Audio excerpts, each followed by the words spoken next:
Hi guys, I'm right here in the channel Technical Bar, and I'm gonna tell you something about the mobile photo telephoto lens.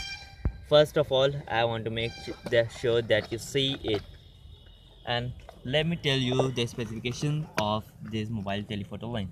It has the minimum focus distance of 3 meters, and the magnification of this is 12 megapixels, and it has the field view of 246 meter, which is a long distance, guide.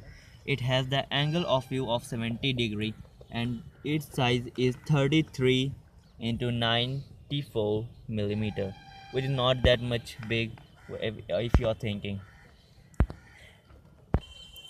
Let me make you see these lenses.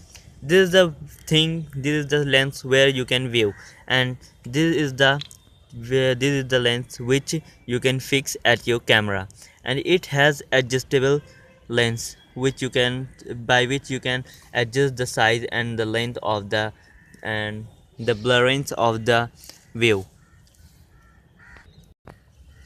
Now I'm gonna tell you how to fix it to the mobile camera.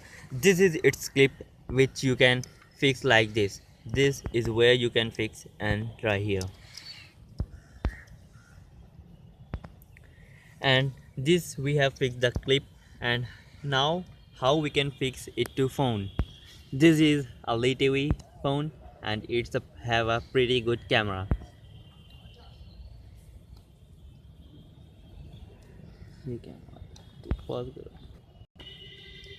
And that's how your phone is gonna look like, and it looks amazing like a camera phone, guys. Say it. And don't forget, guys, it has the 12 times mobile zooming, which is amazing. If you are having a 13 megapixel camera, it will give you 25 megapixel, and it's amazing. And don't forget to subscribe our channel Technical Bab.